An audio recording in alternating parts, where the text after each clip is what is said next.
वह higher education के लिए यूनिवर्सिटी में दाखिला लेने के लिए असमर्थ थी बिकॉज वह एक महिला थी। इसलिए उन्होंने अपनी पढ़ाई को जारी रखने के लिए एक फ्लाइंग यूनिवर्सिटीज में दाखिला लिया, जो यूनिवर्सिटी अपना स्थान लगातार बदलती रहती थी ताकि गवर्नमेंट एजेंसी से वो बची रहे। वह अपनी ईमानदार और उदारवादी छवि के लिए जानी जाती हैं। वह और उनके पति दोनों ग्रेट साइंटिस्ट थे, लेकिन अक्सर अवार्ड्स और प्राइज को लेने से इनकार करते थे। अल्बर्ट आइंस्टाइन ने टिप्पणी किया था कि वह एकमात्र ऐसी व्यक्ति हैं जो प्रसिद्धि से भ्रष्ट नहीं हो सकती थी।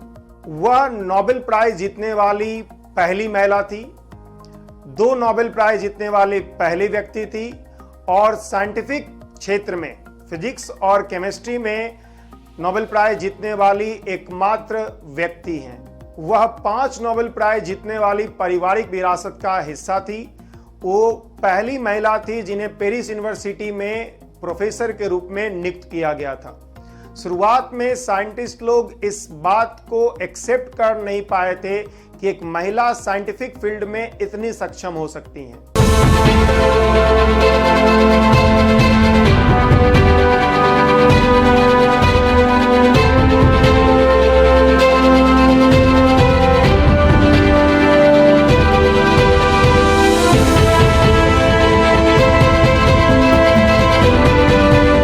यह मैरी क्यूरी थी और A to Z साइंस की फिजिक्स नोबेल प्राइज सीरीज की इस वीडियो में 1903 में दिए गए फिजिक्स नोबेल प्राइज के बारे में जानेंगे। इस ईयर मैरी क्यूरी, उनके हस्बैंड पीरी क्यूरी और हेनरी बैकरेल को रेडियो एक्टिविटी के क्षेत्र में किए गए कार्यों के लिए फिजिक्स नोबेल प्राइज से सम्मानित किया गया था।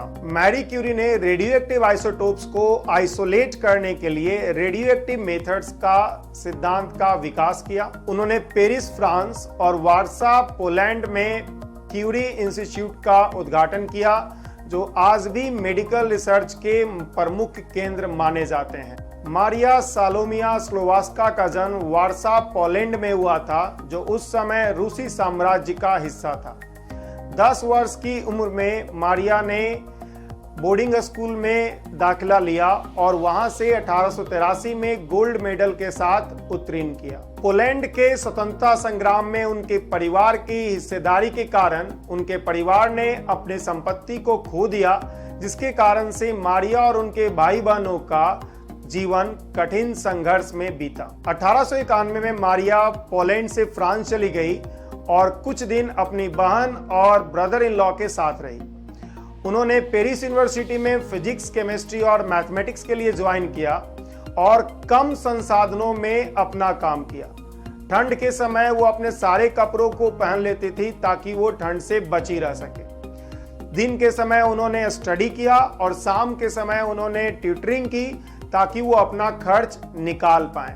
1893 में उन्हें फिजिक्स की डिग्री प्रदान की गई और इसके बाद उन्होंने वर्क करना शुरू किया। हालांकि उन्होंने पेरिस यूनिवर्सिटी में अपना स्टडी जारी रखा और फेलोशिप की मदद से 1894 में वो दूसरी डिग्री हासिल करने में सफल रहीं। 1895 में मारिया स्क्लोवास्का ने अपने साइंटिफिक कैरियर की शुरुआत की। उसी वर्ष पीरे क्यूरी उनकी लाइफ में आए।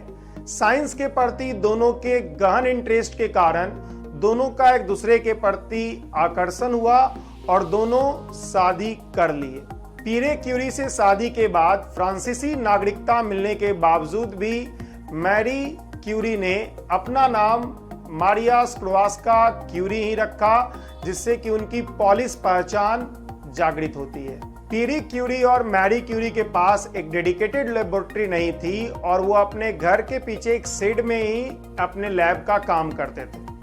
वो रेडियो एक्टिव रेडिएशन के खतरनाक परिणामों से अनजान थे और इसलिए रेडियो एक्टिव एक्सपोजर के संपर्क में थे। 1906 में पीरी क्यूरी का डेथ एक सड़क दुर्घटना में हो गया और पेरिस यूनिवर्सिटी के फिजिक्स डिपार्टमेंट ने पीरे क्यूरी की जगह मैरी क्यूरी को फिजिक्स का प्रोफेसर का पद देने का फैसला किया, जिसे मैरी क्यूरी ने स्वीकार कर लिया। बाद में पेरिस यूनिवर्सिटी और पाश्चर इंस्टीट्यूट की मदद से रेडियम इंस्टीट्यूट की स्थापना की गई और मैरी क्यूरी ने रेडियम इंस्टीट्यूट का नेतृत्व किया, जो कि एक रेडियो एक्टिव लेबोरेटरी थी। 1911 में एक अखबार में पीरी क्यूरी के एक पूर्व छात्र के साथ मैरी क्यूरी के अफेयर का खबर छपा था, जिसका कि उनके एकेडमिक विरोधियों ने इस्तेमाल किया था। हालांकि 1911 में उन्हें केमिस्ट्री में नोबेल प्राइज से सम्मानित किया गया।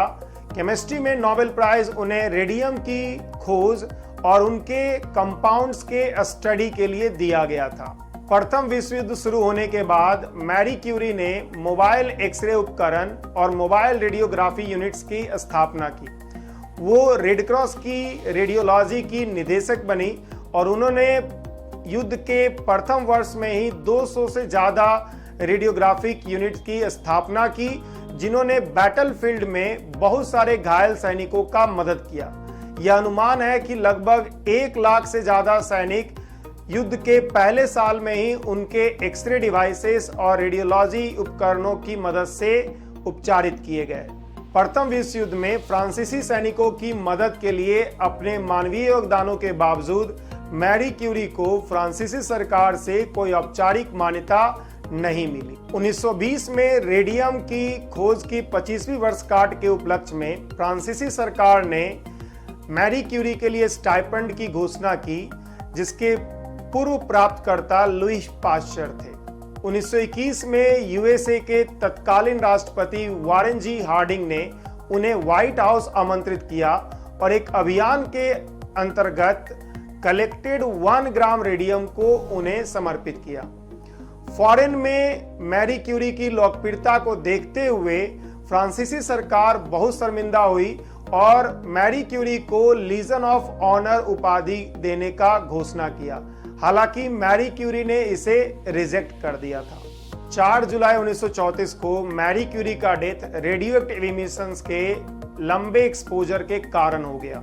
आज भी 1890 के दशक के उनके रिसर्च पेपर, उनके कुकबुक को छूना खतरनाक माना जाता है। उनके सारे रिसर्च पेपर को एक लिड बॉक्स में रखा गया है, जिसे जो भी व्यक्ति देखना चाहते हैं उन्हें एक प्रोटेक्टिव क्लोथिंग का यूज करना होता है। सबसे प्रसिद्ध वैज्ञानिकों में से एक मैरी क्यूरी वैज्ञानिक वर्ल्ड में एक आइकन बन गई हैं। उन्होंने दुनिया भर से श्रद्धांजलि प्राप्त की है।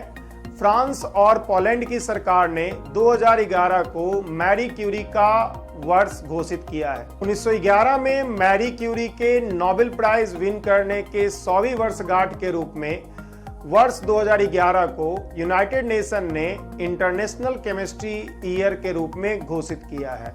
इस वीडियो में मैंने आपको मैरी क्यूरी के बारे में बताया, जिन्होंने 1903 में फिजिक्स नोबेल प्राइज और 1911 में केमिस्ट्री नोबेल प्राइज जीता है। अगर आपको ये वीडियो अच्छा लगा तो इसे लाइक कीजिए, इसे शेयर कीजिए और इस चैनल को सब्सक्राइब कीजिए।